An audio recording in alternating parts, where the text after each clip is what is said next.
योऽन्तः प्रविश्य मम वाचमिमां प्रसुप्तां सञ्जीवयत्यखिलशक्तिधरस्वधाम्ना अन्यांश्च हस्तचरणश्रवणत्वगादीन् प्राणान्नमो भगवते पुरुषाय तुभ्यम्। अनन्याश्चिन्तयन्तो मां ये जनाः पर्युपासते तेषां नित्याभियुक्तानां योगक्षेमं वहाम्यहम्। सदाशिवसमारम्भां शङ्कराचार्यमध्यमाम् अस्मदाचार्यपर्यन्तां वन्दे गुरुपरम्पराम्।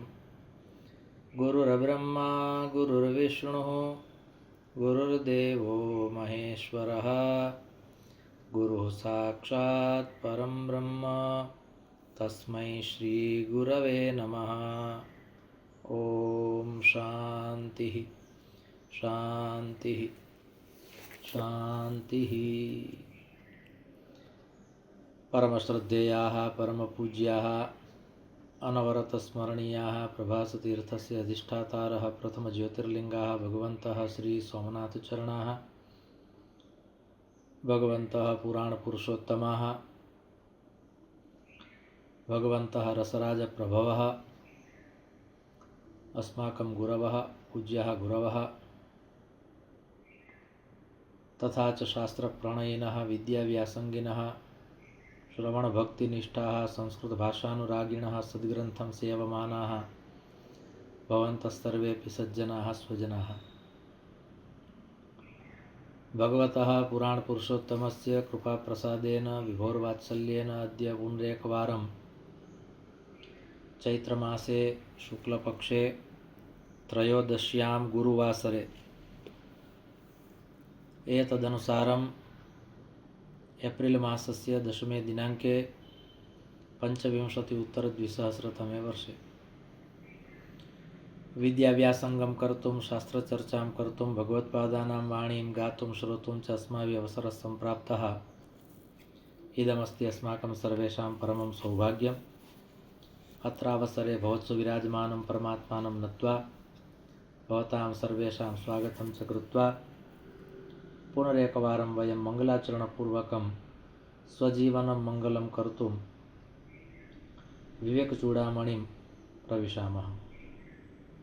सर्ववेदान्तसिद्धान्तगोचरं तमगोचरं गोविन्दं परमानन्दं सद्गुरुं प्रणतोऽस्म्यहम्। भगवत्पादाः अत्र किं ब्रह्मतत्त्वं तस्य परिचयं कारयन्ति। महापुरुषाणां सद्गुरूणाम् आदिगुरूणां जगद्गुरूणां पूज्यचरणानाम् इदमेव प्रमुखं कार्यं वर्तते यत् जीवात्मपरमात्मनोः सम्बन्धः भवेत्। परमात्मनः परिचयः कः, तस्य परमात्मनः परिचयः कारणीयः, अयमपि एकः सिद्धान्तः वर्तते अत्र जगद्गुरोः आदिशङ्कराचार्यस्य। तर्हि गुरोः इदमेकं विशिष्टं लक्षणं प्रदत्तमस्ति यत् ब्रह्मसाक्षात्कारं कारयति, ब्रह्मणः परिचयं कारयति, सः गुरुः ते गुरवः। अत्र ध्यान साधना प्रकरणे इदमेव दशभिर्श्लोकैः ते परिचयं कारयन्ति।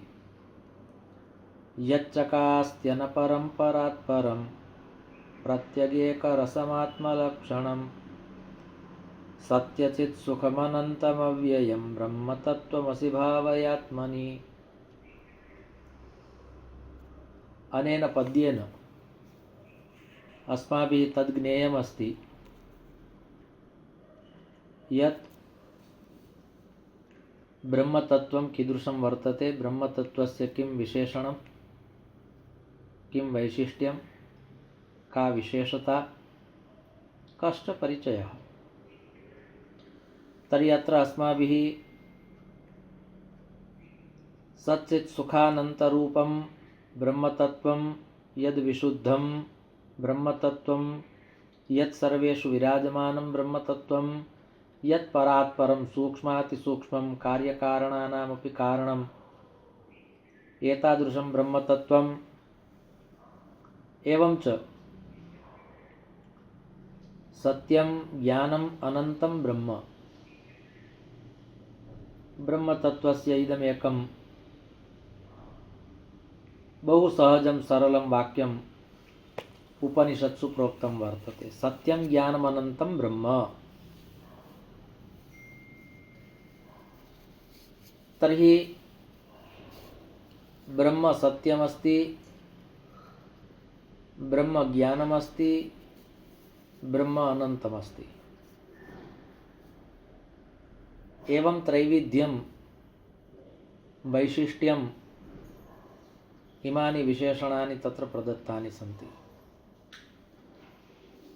अतः अस्माकं परम्परायाम् एकं विशिष्टं ज्ञानं, तदर्थमपि ब्रह्मशब्दः तत्र योजितः। सर्वेषामपि सद्ग्रन्थानां मूलं वास्तविकं ज्ञानं यदि भवति, सद्गुरोः कृपाप्रसादेन भवति चेदपि अस्माभिः किमुच्यते, यद् ब्रह्मज्ञानं जातम्। तर्हि यस्य छात्रस्य चेतसि, यस्य छात्रस्य हृदि ज्ञानं प्रति एतादृशः पूज्यभावः भवति, यद् मम गुरवः यत्किमपि ज्ञानं प्रयच्छन्ति तद् ज्ञानमेव मह्यं ब्रह्मतत्त्वम् अस्ति चेत् ब्रह्मज्ञानम् इति वक्तुं शक्यते। ज्ञानं परमं पवित्रमस्ति। ज्ञानस्य महिमा अस्माभिः बहुधा श्रुतः वर्तते। किमर्थं ज्ञानस्य महिमा गीतः, शास्त्रैः ज्ञानस्य महिमा गीतः? तर्हि तस्य इदमेकमेव कारणं वर्तते, ज्ञानं सर्वाधिकं पवित्रम् अस्ति, एवं च तद्ज्ञानमेव ब्रह्म इति अस्माभिः अनेन सूत्रेण ज्ञातुं पठितुं शक्यते। सत्यं ज्ञानमनन्तं ब्रह्म। यदि एते सर्वेपि अत्र ये 10 श्लोकाः निरूपिताः सन्ति तेषां समेषामपि श्लोकानां पूर्णः परिचयः भवति, पूर्णबोधः भवति चेत् परमात्मनः अनुकम्पा, सद्गुरोः अनुग्रहः। किन्तु यदि कदाचित् तेषां समेषां श्लोकानां बोधः न भवति चेदेतावद् अस्माभिः स्मर्तव्यं यद् उपनिषत्सु ब्रह्मतत्त्वस्य यत् निरूपणं कृतमस्ति तदस्माभिः अनेन एकेन वाक्येन तत् स्पष्टं कर्तव्यं यत् सत्यं ज्ञानमनन्तं ब्रह्म। तर्हि अत्र अस्माभिः यः एकं विशेषणं परमात्मनः ज्ञातं परात् परम्, अन्यदेकं विशेषणं ज्ञातं प्रत्यक्, तदनन्तरम् एकं विशेषणं ज्ञातम् एकरसम्। अर्थात् ब्रह्मणः वा ब्रह्मतत्त्वस्य यः सारः अस्ति सः सारः कदापि परिवर्तितः न भवति, परिवर्तनं नागच्छति। संसारे पाकशालायां ये केचन रसाः सन्ति तेषां सर्वेषां रसानां परिवर्तनस्वभावः वर्तते। तत्र विकारत्वम् आगन्तुं शक्नोति। अद्य यः रसः उत्तमः अस्ति स रसः कदाचित् श्वः तावान् शुद्धः न भवति। तत्र परिवर्तनम् आगच्छति, विकृतिः आगच्छति, रसपरिवर्तनं भवति। तर्हि अत्र अनेन अस्माभिः तद्ज्ञेयं वर्तते यदिदं ब्रह्मतत्त्वं सदा सर्वदा ज्ञानाय कल्याणाय अस्ति। कारणं तत्र विकृतिः नास्ति, विकाररहितम् इदं ब्रह्मतत्त्वम्। अतः अत्र एकं विशेषणं प्रयुक्तम् एकरसम्। अर्थात यस्य स्वरूपं परिवर्तितं न भवति। यत् स्वरूपं सत्युगे आसीत् तदेव स्वरूपम् अद्य कलियुगे अपि अस्ति। वा अन्य ये केचन पदार्थाः भवन्ति तेषु सर्वेषु पदार्थेषु कालक्रमेण परिवर्तनम् आगच्छति, किन्तु अत्र परिवर्तनं नास्ति। अतः अत्र उक्तं यत् एकरसम् इति एकरसः इति पुल्लिङ्गे शब्दप्रयोगः क्रियते चेत् परमात्मा, एकरसम् इति प्रयोगः क्रियते चेत् ब्रह्म। कारणं ब्रह्म शब्द नपुंसकलिङ्गे, परमात्मा शब्द पुल्लिङ्गे। पश्चात् सच्चित् सुखम् अनन्तम् इति उपनिषत्सु यत् प्रोक्तं तदिदम् एकं विशेषणम् अत्र प्रतिपादितम्। अत्र सच्चिदानन्दरूपाय इति अस्माभिः उच्यते इति कृत्वा ब्रह्मतत्त्वं सत् सत्यमस्ति, चित् ज्ञानमस्ति, आनन्दः सुखम् अर्थात् आनन्दः। एवं प्रकारेण सच्चिदानन्दरूपाय पश्चात् तदेव विशेषणं भवति श्रीकृष्णस्य इति कृत्वा वयं वदामः श्रीकृष्णाय वयं नुमः। किन्तु अत्र सुखशब्दस्य एकः अर्थः कृतः वर्तते आनन्दः। पश्चात् एकं विशेषणं प्रदत्तम् अनन्तम्। तर्हि उपनिषदनुसारं यदि अस्माभिः अवलोक्यते, विलोक्यते, अवगम्यते, ज्ञातुं प्रयासः क्रियते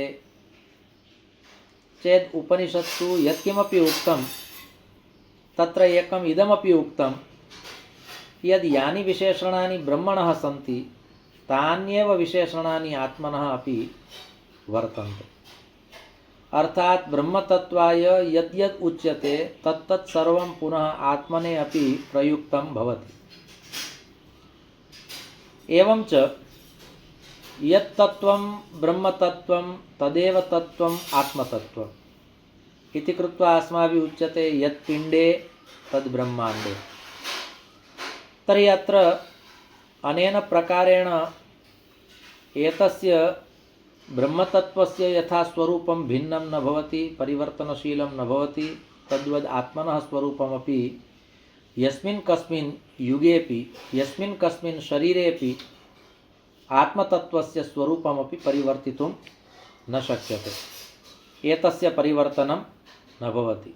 इदं विशुद्धं ज्ञानम्, इदं चित्, इदं सुखं।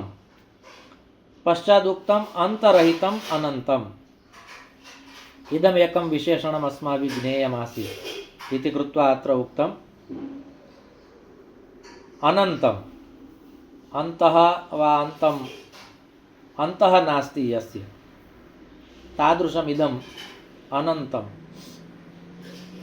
अर्थात् ब्रह्मतत्त्वं कदापि पूर्णं न भवति, तस्य तत्त्वस्य कदापि अन्तः नास्ति। यस्य आदि न भवति तस्य अन्तः अपि न भवति।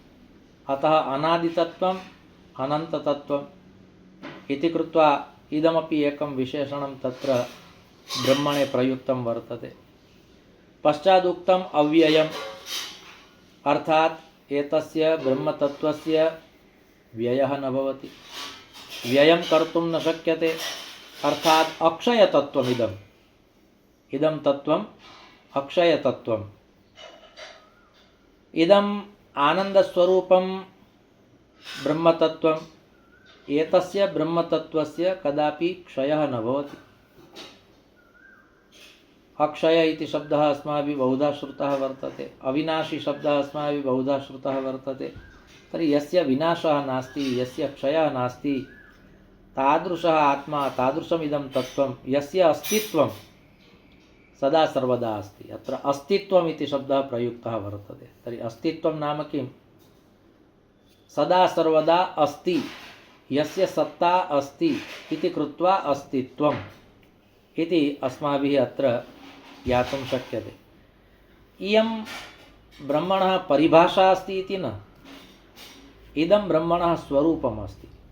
परिभाषा शब्दस्य अर्थः भवति व्याख्या, परिभाषा शब्दस्य अर्थः भवति लक्षणं। किन्तु इदं लक्षणं न, इदं परिभाषा, इयं परिभाषा न, अपितु एतत् स्वरूपम्। परमात्मनः ब्रह्मणः यदा ध्यानं कर्तव्यमस्ति तस्मिन् समये कानि विशेषणानि अस्माकं ध्याने आयान्ति वा आनेतव्यानि भवन्ति तानि विशेषणानि अत्र प्रदत्तानि सन्ति इति कृत्वा इयं न परिभाषा अपितु अयम् एकः सङ्केतः।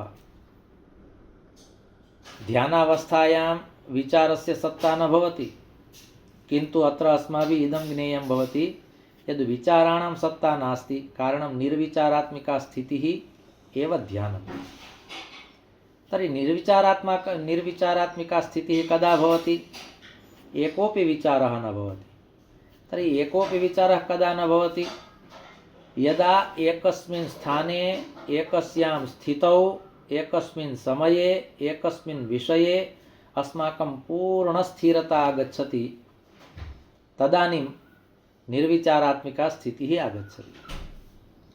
तदर्थमेव ध्यानमिति ध्यानशब्दः तदर्थं प्रयुक्तः। ध्यानमिति नपुंसकलिङ्गे अयं शब्दः वर्तते। तर्हि ध्यानं नाम किं? ध्यानं नाम निर्विचारात्मिका स्थितिः। ध्यानं नाम किं? परब्रह्म तत्त्वं वदति जीवात्मा शृणोति इति ध्यानम्। एकः शब्दः अस्ति प्रार्थना। प्रार्थना शब्दस्य अर्थः भवति जीवात्मा वदति परमात्मा शृणोति। ध्यान शब्दस्य अर्थः भवति परमात्मा वदति जीवात्मा शृणोति।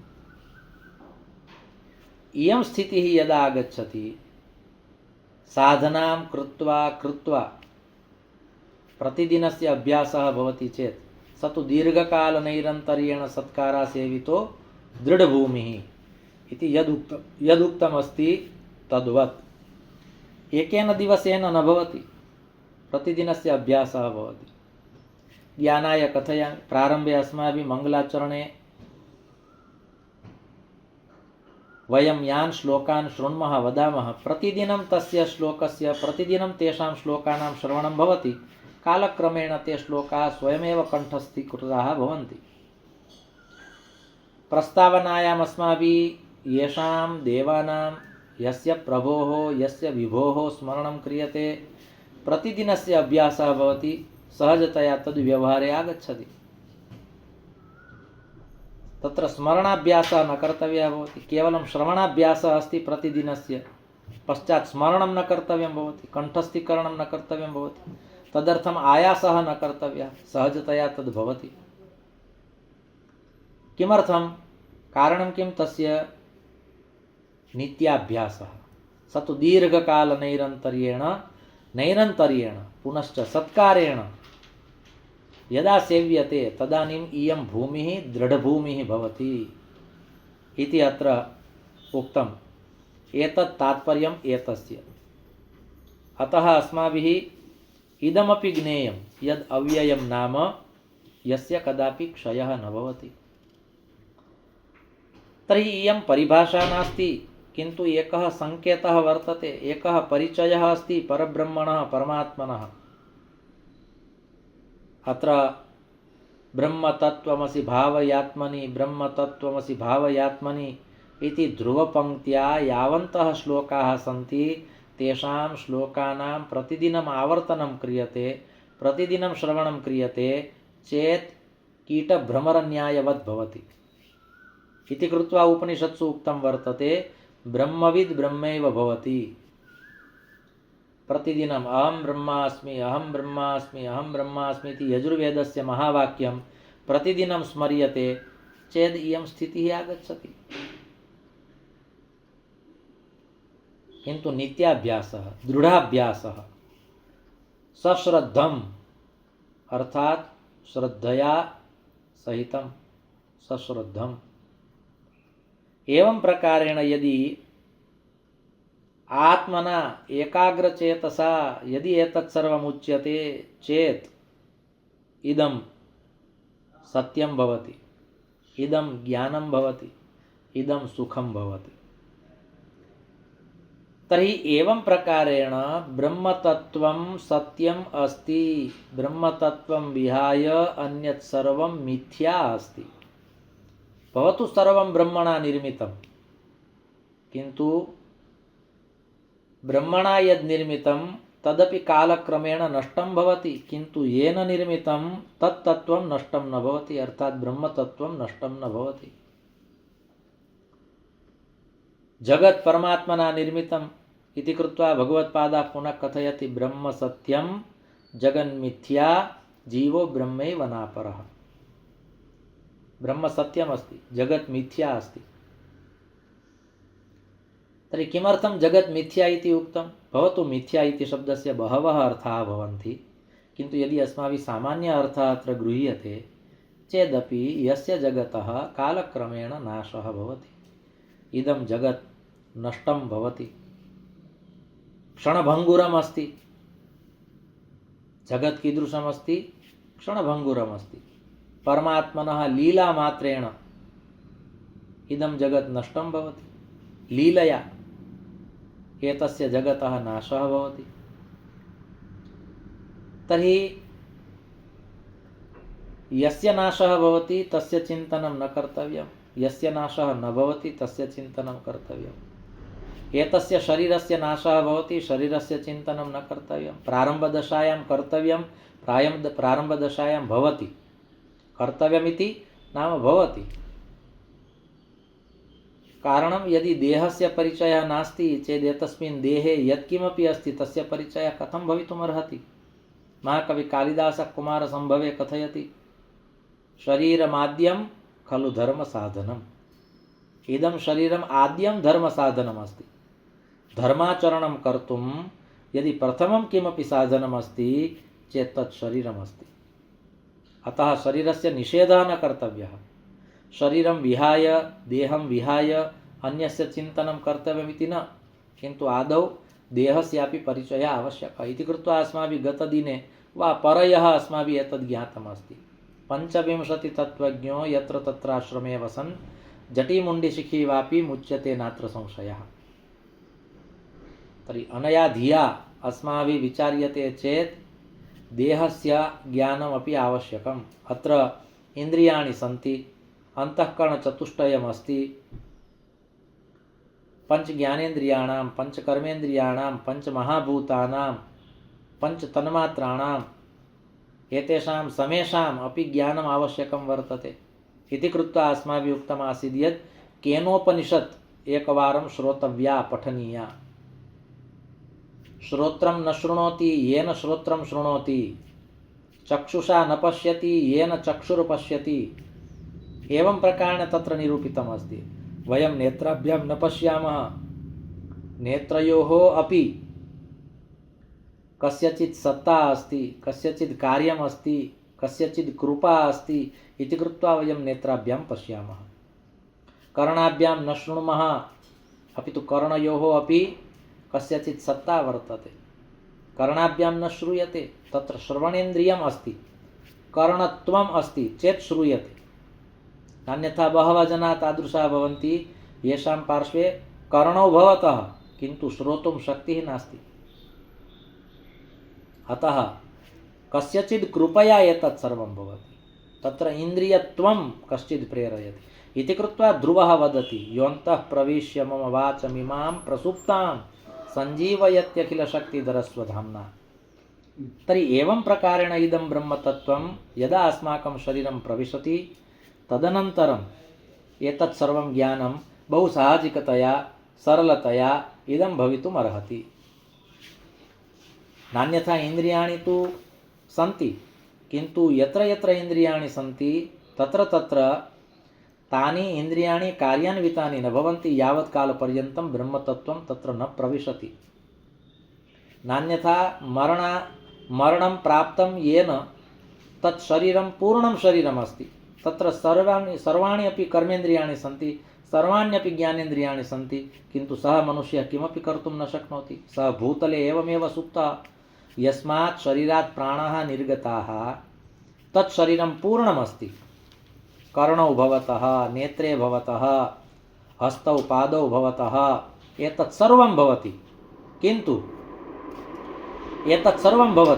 किन्तु तत् कार्यान्वितं न भवति। किमर्थं? यद् आत्मतत्त्वमस्ति, यद् ब्रह्मतत्त्वमस्ति तद्ब्रह्मतत्त्वं तत्र निहितं नास्ति इति कृत्वा अस्तित्वम् इति शब्दस्य प्रयोगः कृतः। अस्ति अस्ति अस्ति इति उच्यते चेत् कर्णः अस्ति किन्तु कर्णत्वम् अस्ति चेत् कर्णौ शृणुतः।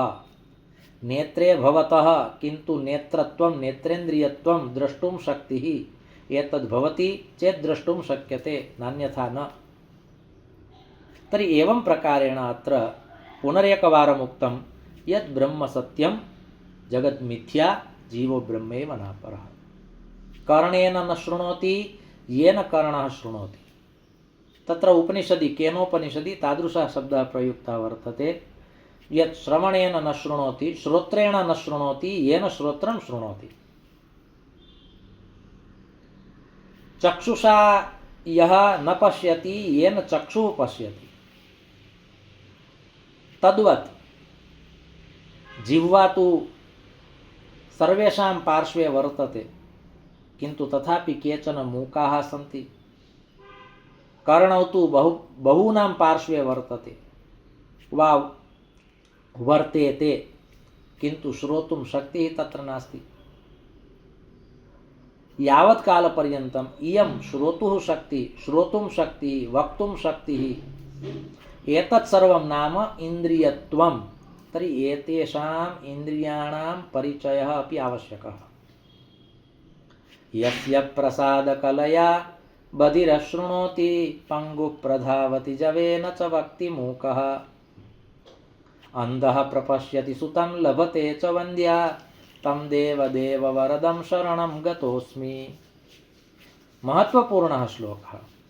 उत्तरकालामृतम् इति एकः ग्रन्थः कालिदासस्य, तस्य मङ्गलाचरणे इदं पद्यं वर्तते।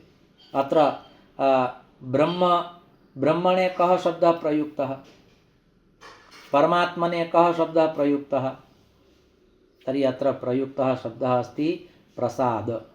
यस्य प्रसादकलया बधिरशृणोति। परमात्मा यदि स्वकलया प्रसादयति अर्थात स्वप्रसन्नतां प्रददाति तदानीम् एतानि सर्वाण्यपि इन्द्रियाणि कार्यान्वितानि भवन्ति।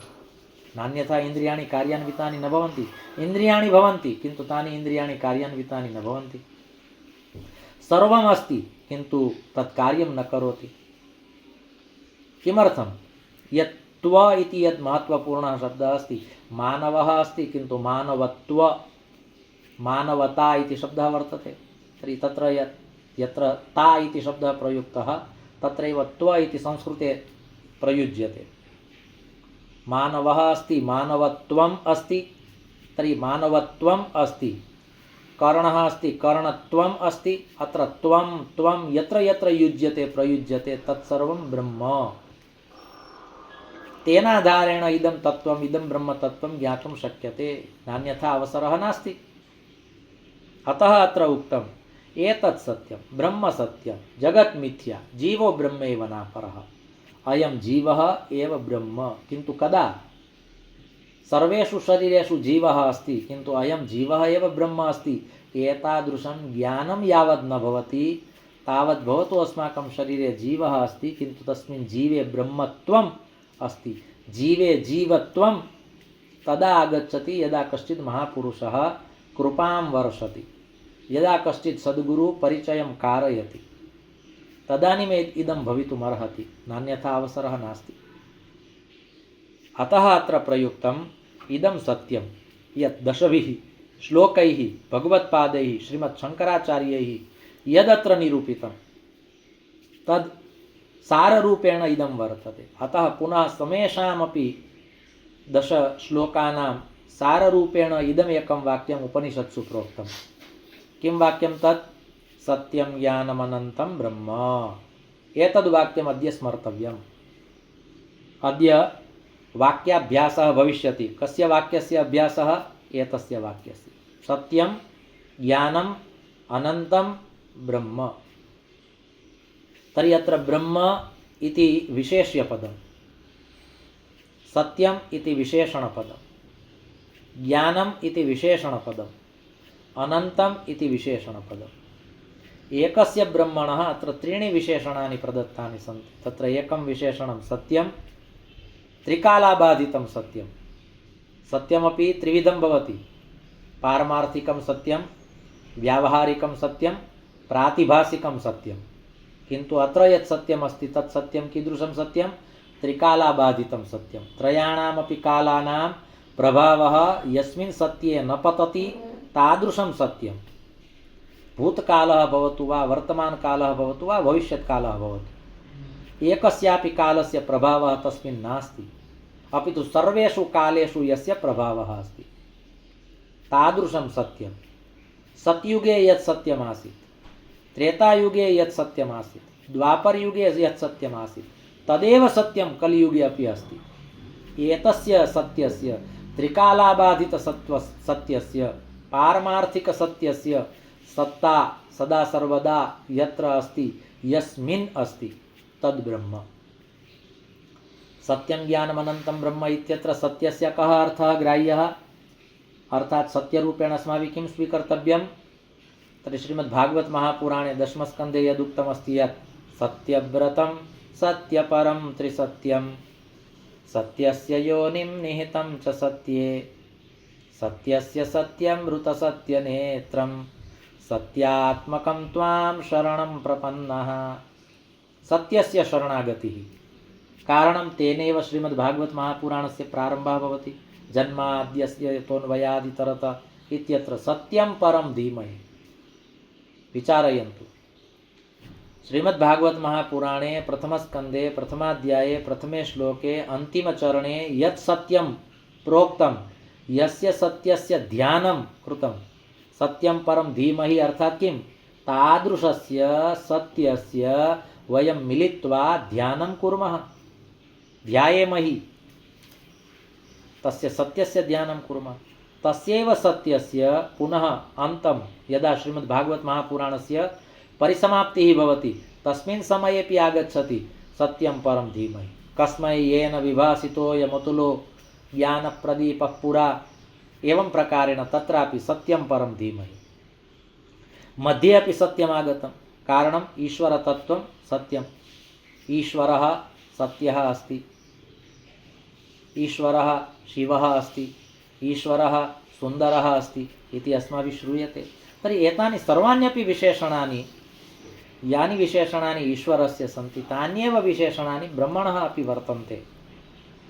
तादृशस्य सत्यस्य अत्र कल्पना कृता वर्तते। एतादृशस्य सत्यस्य अनुसन्धानम् अस्माभिः कर्तव्यमस्ति इति अत्र कथनस्य तात्पर्यम्। तर्हि सत्यं परं धीमहि। तर्हि अत्र सत्यं ज्ञानमनन्तं ब्रह्म। अत्र सत्यम् इति अनेन सत्येन, अनेन एकेन शब्देन अस्माभिः तद् ज्ञेयं सत्यं। द्वितीयं ज्ञानं। यदा ज्ञानम् आगच्छति एतस्यैव अर्थः भवति अज्ञानस्य अभावः।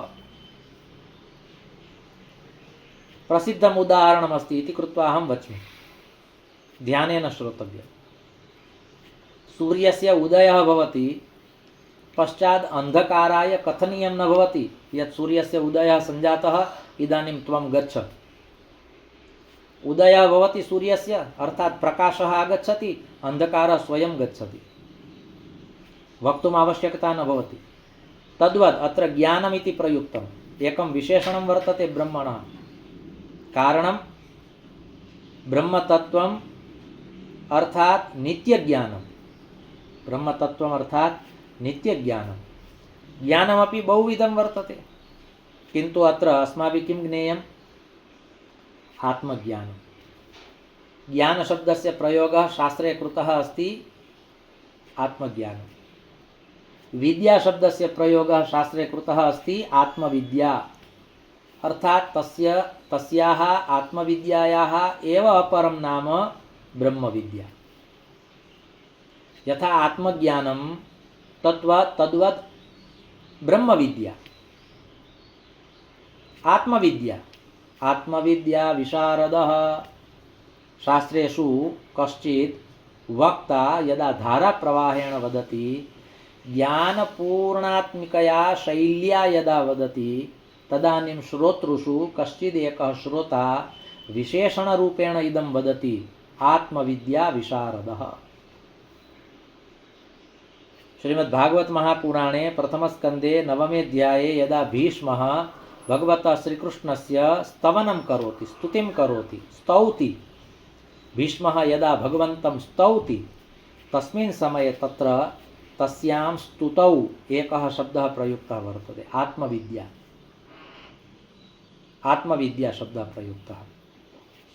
कुमतिमहरदात्मविद्यया यश्चरणरतिः परमस्य तस्य मेस्तु। किन्तु तत्र आत्मविद्या शब्दस्य अर्थः कृतः अस्ति श्रीमद्भगवद्गीता, अर्थात् भगवद्गीता नाम आत्मविद्या। तर्हि यदि कश्चित् पृच्छति आत्मविद्या अर्थात् का विद्या, तर्हि या विद्या आत्मनः परिचयं कारयति सा विद्या आत्मविद्या। सा विद्याया विमुक्तये इति विष्णुमहापुराणस्य वाक्यं। सा विद्याया विमुक्तये उपनिषत्सु अपि आगच्छति, किन्तु विष्णुपुराणेपि इदं वाक्यं वर्तते। आत्मविद्या विशारदा, ब्रह्मविद्या ब्रह्मज्ञानम्, आत्मविद्या आत्मज्ञानम्। तर्हि यदा यदा ज्ञानशब्दस्य प्रयोगः क्रियते, यदा यदा विद्याशब्दस्य प्रयोगः क्रियते, तदा तदा तत्र आत्मशब्दः अपि योजयितुं शक्यते, ब्रह्मशब्दः अपि योजयितुं शक्यते। आत्मविद्या ब्रह्मविद्या, आत्मज्ञानं ब्रह्मज्ञानम्। उत्पत्तिं च स्थितिं चैव लोकानां गतिं गतिं वेत्ति विद्यां विद्यां च सवाच्यो भगवान् इति। कः भगवान् इति तत्र उक्तम्। विष्णुपुराणे अयं श्लोकः वर्तते। जगतः उत्पत्तिं स्थितिं लयं च जानाति। लोकानाम् अर्थात् अस्माकं शरीरेपि 14 भुवनानि सन्ति। तद्वद् एतस्मिन् ब्रह्माण्डेपि 14 लोकाः सन्ति। तेषां सर्वेषामपि लोकानां नाम सर्वेषां जीवानां गतिम् अगतिं जानाति। लोकानां गतिं गतिं वेत्ति विद्याम्, अत्र वेत्ति इति क्रियापदं। वेत्ति विद्याम् अविद्यां च, यः विद्यामपि वेत्ति अविद्यामपि वेत्ति। सवाच्यः भगवान् इति। सः भगवान् वाच्यः, वाच्यः अर्थात् कथनीयः। सः भगवान् अस्ति इति अत्र बोध्यः, ज्ञेयः। ईश्वरः एतादृशः अस्ति। तर्हि एतावद् ज्ञानं यस्मिन् अस्ति स भगवान्, स ईश्वरः, तद् ब्रह्म। जीवे एतावद् ज्ञानं नास्ति। उत्पत्तिविषयकं ज्ञानं कदाचिदस्ति, तर्हि सा उत्पत्तिः अपि का? तर्हि येन मनुष्येण यः एकः संसारः, स्वकीयः स्वल्पः संसारः निर्मितः, तर्हि निर्मितस्य संसारस्य स्वल्पं ज्ञानम् अस्ति। अर्थात् अस्माकं कुटुम्बम्, अस्माकं परिवारः। उत्पत्तिं स्थितिं पश्चात् तेषां कदाचित् योगक्षेमविषये चिन्तां करोति। यद् मया धनोपार्जनं कृत्वा एतस्य परिवारस्य कुटुम्बस्य पोषणं भवेत्, तादृशः मया कश्चित् प्रयत्नः यत्नः कर्तव्यः अस्ति, पुरुषार्थः कर्तव्यः अस्ति, येन एतस्य परिवारस्य संसारस्य कुटुम्बस्य चलेत्। किन्तु पुनः एतस्य संसारस्य कुटुम्बस्य परिवारस्य नाशविषये कदापि सः कल्पनां न करोति इति कृत्वा परिसमाप्तिः यदा कर्तव्या भवति, ईश्वरस्तु तदपि कार्यं करोति। सम्पूर्णं जगत् निर्माति, निर्मितस्य जगतः पालनं करोति, पुनश्च कालक्रमेण एतस्य निर्मितस्य जगतः संहारमपि करोति। अस्माभिः निर्माणं क्रियते, पालनं क्रियते, संहारः न क्रियते। कारणं तत्र अज्ञानस्य एकम् आवरणम् आगच्छति, मायायाः एकम् आवरणम् आगच्छति इति कृत्वा अस्माभिः सा कल्पना न क्रियते। अतः अत्र द्वितीयं यद् विशेषणं प्रयुक्तं तद् विशेषणम् अस्ति ज्ञानम्। अस्माकं चर्चा वर्तते एतेषां 10 श्लोकानां साररूपेण यदि एकं वाक्यं मनसि स्थिरीकर्तव्यं वर्तते तर्हि तद् वाक्यमस्ति सत्यं ज्ञानम् अनन्तं ब्रह्म। तर्हि यस्य ब्रह्मणः अस्माभिः परिचयः प्राप्तव्यः तस्य ब्रह्मणः इमानि 3 विशेषणानि अस्माभिः बुद्धौ स्वीकर्तव्यानि, चेतसि स्थिरीकर्तव्यानि। तत्र एकं विशेषणं सत्यं, तत्र द्वितीयं विशेषणं ज्ञानं, तत्र तृतीयं विशेषणम् अनन्तं। तर्हि एवं प्रकारेण एतस्य अनन्ततत्त्वस्य स्मरणम् अपि अस्माभिः बहुधा कर्तव्यम्। अतः अद्य आदिनं कदाचित् एतस्य वाक्यस्यैव चर्वणाभ्यासः चलति चेद्वरं सत्यं ज्ञानमनन्तं ब्रह्म। एतादृशस्य ब्रह्मणः एतेषु 10 श्लोकेषु भगवत्पादैः श्रीमच्छङ्कराचार्यैः अत्र चर्चा विहिता वर्तते। तर्हि कदाचित् व्यासभाषया किमपि उच्यते, कदाचित् समासभाषया उच्यते चेदत्र 10 श्लोकैः यः व्यासः कृतः शङ्कराचार्येण तदेव एकेन वाक्येन उपनिषदि कारणम् अपौरुषेयं वाक्यं वेदः, वेदस्य इदम् एकं लक्षणं प्रदत्तम् अपौरुषेयं वाक्यम्, अर्थात् केनचित् पुरुषेण केनचित् जनेन इदं कथितमिति न, अपितु इदं वाक्यम् उपनिषत्सु वर्तते, वेदेषु वर्तते, तद्वाक्यं नाम अपौरुषेयं वाक्यं वेदः। तर्हि उपनिषत् अपि वेदस्य एकः भागः, अन्तिमः भागः इति कृत्वा वेदान्तः। प्रथमः भागः वेदः, द्वितीयः भागः ब्राह्मणग्रन्थः, तृतीयः भागः आरण्यकग्रन्थः, चतुर्थः भागः उपनिषद्भागः। तर्हि उपनिषत्सु इदं प्रोक्तं वर्तते सत्यं ज्ञानमनन्तं ब्रह्म, एकेनैव वाक्येन 10 श्लोकानां सारः प्रदत्तः। भवतु अत्र अन्यानि अपि विशेषणानि सन्ति, अन्यानि अपि विशेषणानि सन्ति, सर्वेषामपि विशेषणानां यदि स्मरणं भवति न भवति तत्र चिन्ता नास्ति, किन्तु इमानि प्रसिद्धानि 3 विशेषणानि यानि सन्ति, यानि विशेषणानि एकेन वाक्येन प्रदत्तानि सन्ति, तानि विशेषणानि अस्माभिः स्मर्तव्यानि। अर्थात् सत्यं ज्ञानमनन्तं ब्रह्म, कारणं ब्रह्म सत्यं जगत् मिथ्या जीवो ब्रह्मैव नापरः। यावत् कालपर्यन्तं जीवः एतस्य वाक्यस्य पूर्णं ज्ञानं न प्राप्नोति तावत् कालपर्यन्तम् अयं जीवः एव ब्रह्म अस्ति इति ज्ञानं न भवति, इयं स्थितिः नागच्छति। तर्हि इमां स्थितिं प्राप्तुम् अत्र अस्माभिः आयासः कर्तव्यः वर्तते, स्वचिन्तनेन, स्व आत्मबलेन, स्वध्यानसाधनया अस्माभिः इयं स्थितिः प्राप्तव्या वर्तते। तर्हि एवं प्रकारेण यदि कश्चित् जिज्ञासु भवति एतेषु श्लोकेषु एतस्मिन् विषये कस्य गतिः भवति, कस्य प्रगतिः भवति, कः अग्रे गच्छति, तर्हि शास्त्रेषु उक्तं वर्तते यः जिज्ञासु अस्ति। चतुर्विधा भजन्ते मां जनाः सुकृतिनोर्जिनः आर्तो जिज्ञासुरर्थार्थी ज्ञानी च भरतर्षभ, श्रीमद्भगवद्गीतायां भगवान् वदति। तर्हि तत्र एकं सोपानं प्रदत्तं, जिज्ञासु इति एका उपाधिः वर्तते। जिज्ञासु, जिज्ञासु अर्थात् यस्मिन् ज्ञातुम् इच्छा वर्तते, किन्तु सांसारिकं ज्ञानं ज्ञातुं न, अपितु पारमार्थिकं ज्ञानं ज्ञातुं जिज्ञासा अस्ति चेत् सः जिज्ञासु अस्ति। तर्हि एवं प्रकारेण अस्माभिः जिज्ञासुना भाव्यं। पश्चात् एतद् वाक्यं स्मर्तव्यं, चर्वणा कर्तव्या एतस्य वाक्यस्य, एतस्य एकस्य वाक्यस्य ध्यानं कर्तव्यं, ध्यानं कर्तव्यं। तर्हि योगस्य यानि अष्टौ अङ्गानि सन्ति, तेषु अङ्गेषु यत् सप्तमम् अङ्गमस्ति ध्यानं, तत्पूर्वम् अर्थात् षष्ठं सोपानं किम् अस्ति? तर्हि तत्र योगस्य यानि सोपानानि प्रदर्शितानि सन्ति, कथितानि सन्ति, तत्र यम, नियम, आसन, प्राणायाम, प्रत्याहार, धारणा इति षष्ठं सोपानं धारणा। धारणा शब्दस्य कः अर्थः भवति? तर्हि परमात्मनः एकः विग्रहः, परमात्मनः एकं स्वरूपम् अस्माकं नेत्रयोः पुरस्तात् भवति, किन्तु तस्य समग्रस्य स्वरूपस्य, समग्रस्य विग्रहस्य अस्माभिः क्रमेण अवलोकनं कर्तव्यमिति धारणा। पश्चात् क्रमेण सर्वेषामपि अङ्गानाम् अवलोकनं कृत्वा कस्मिंश्चित् एकस्मिन् अङ्गे अस्माकं स्थिरता आगच्छति चेत् तद् ध्यानम् इति भवति। तर्हि शास्त्रेषु बहवः सिद्धान्ताः सन्ति, बहूनि ब्रह्मणा विशेषणानि सन्ति, किन्तु तानि सर्वाण्यपि विशेषणानि ज्ञात्वा कस्मिंश्चित् एकस्मिन् विशेषणे अस्माकं स्थिरता आगच्छति चेत् तद् ध्यानम् इति अत्र कथनस्य तात्पर्यं वर्तते।